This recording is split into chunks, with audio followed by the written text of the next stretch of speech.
Les emballages des produits alimentaires regorgent d'informations, date de péremption, composition, valeur nutritionnelle, allergènes. Autant d'éléments qui peuvent influencer notre santé. Mais les consommateurs prennent-ils réellement le temps de lire ces informations? Et surtout, savent-ils les comprendre? Season Media vous dit tout.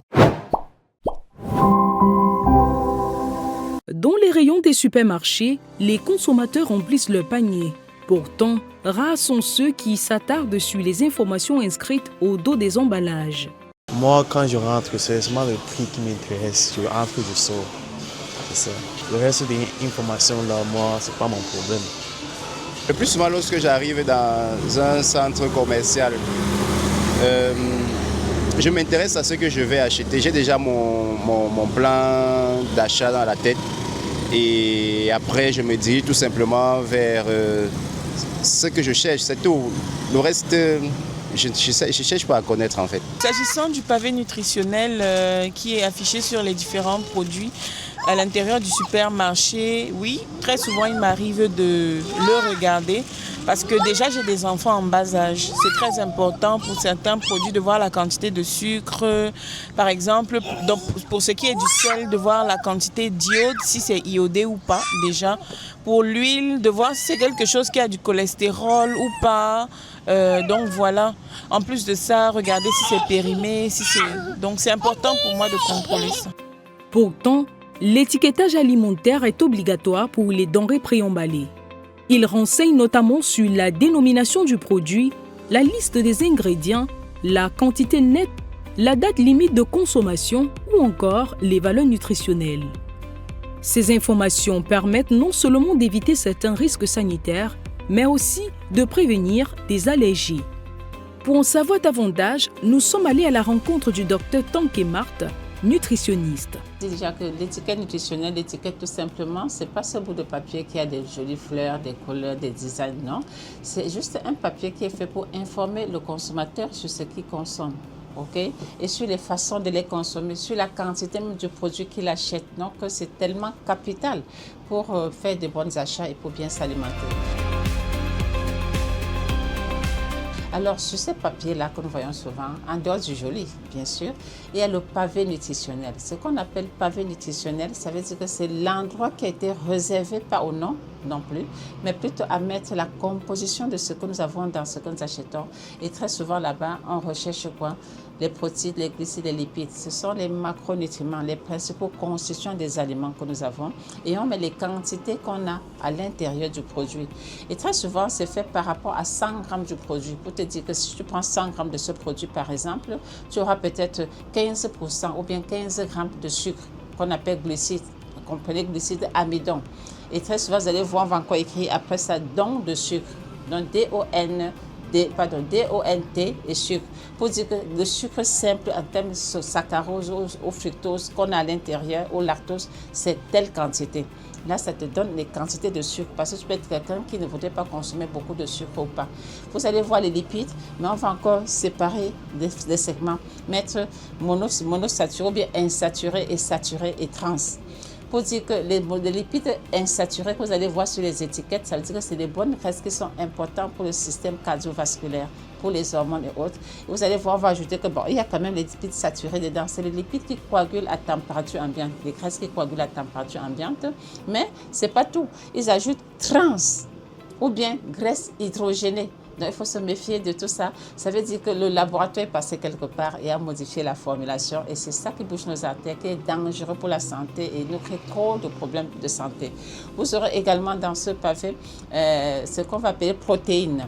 Donc, les papins, les briques pour notre corps. Et vous allez remarquer qu'on va mettre les quantités de protéines qu'il y a à l'intérieur.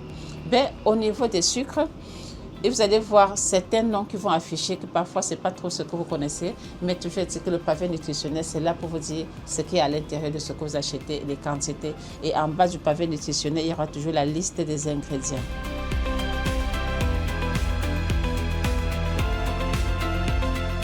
Alors, sur ces étiquettes et toutes ces informations que nous avons au niveau de nos étiquettes, il y a des informations qu'il faut se méfier. Oui. Les premières informations, c'est quoi? C'est lorsque la liste des ingrédients est trop grande. Ça veut dire que ce produit est hyper méga transformé. Ce n'est pas bon pour notre santé. Deuxièmement, on va juger sur le sel. La quantité de sel qu'on a à l'intérieur de notre produit. Le sel n'est pas bon pour la santé. Vous voyez, très souvent, ils mettent sodium. Ils ne mettent pas le sel. Et ça déroute souvent des consommateurs parce que sodium ne fait pas du sel. Il ne peut pas savoir la quantité de sel qui est à l'intérieur. Vous imaginez, je suis en train de faire un régime hyposodé, peut-être super tendu et autre, on m'a réduit le sel et je veux quand même acheter mon produit. Donc, ils vont mettre sodium peut-être 2 grammes ou bien 0,5 grammes. Vous prenez sodium là, vous multipliez par 2,5, par 2,5, ça vous donne la quantité de sel que vous avez à l'intérieur. Vous avez droit à maximum 6 à 8 grammes de sel par jour dans tout ce que vous consommez. Donc, si c'est déjà dans les 6 à 8 grammes, un seul produit ne peut pas vous apporter toute la quantité de sel. Donc, il faut se méfier des quantités de sel. Ensuite, il faut aller regarder au niveau des graisses. Même si on a écrit lipides et autres, regardez graisse saturée trans. Graisse trans, il faut se méfier parce qu'on doit en avoir moins d'1% dans un produit qui est bon pour la santé. Mais si c'est plus d'1%, ce n'est pas bon pour la santé. Quel qu'on soit grand ou petit ou senior, ce n'est pas bon pour la santé. Donc, les graisses trans, là, il faut les traquer au niveau de nos étiquettes. Ensuite, le sucre. Au niveau de ces sucres, vous allez voir souvent écrit sirop de glucose, fructose, saccharose, ainsi de suite. C'est pour nous emmerder, c'est pour nous embrouiller. On veut voir les quantités. Si on a vu glucides complexes, ça c'est bon, ça veut dire que c'est des sucres lents. Donc de sucre lent, et qu'on a précisé sirop de glucose, c'est pour ça donne les cancers, ça déroute le système immunitaire, pardon, pas l'immunité, mais ça déroute le système nerveux parce que vous allez devenir dépendant et ça modifie certains circuits neuronaux, des messagers dans notre corps et du coup, à la longue, ça dérègle votre fonctionnement. Et surtout sur le système hormonal. Donc, il faut éviter ces éléments-là. Et l'un des plus gros éléments, c'est au niveau des additifs. Le glutamate monosodique, ils mettent souvent ça. Le glutamate monosodique, c'est un autre nom du cube. Parce que c'est le principal élément qu'on a dans le cube. OK? Bon, il faut dire que c'est une aberration, enfin, c'est une extrapolation parce que cube, c'est pour dire forme cubique, mais on appelle bouillon culinaire. Donc, le glutamate monosodique, c'est un bouillon culinaire. C'est un exhausteur de goût pour vous dire qu'on a mis ça à l'intérieur. Donc, faites attention, surtout, vous voyez, les proportions sont énormes. Donc, voilà les 5 éléments qu'il faut vraiment se méfier lorsqu'on est en face d'un produit, d'un produit manufacturé ou bien d'une étiquette alimentaire qu'on voudrait consommer. Au Cameroun, l'étiquetage des denrées alimentaires est encadré par la loi numéro 2018-020 du 11 décembre 2018 portant sécurité sanitaire des aliments ainsi que par la norme NC 04-2019 relative à l'étiquetage des denrées préemballées. Ces textes imposent aux fabricants de fournir des informations claires afin de mieux protéger les consommateurs. Face à la multiplication des produits transformés, apprendre à décrypter une étiquette devient aujourd'hui un véritable réflexe de santé.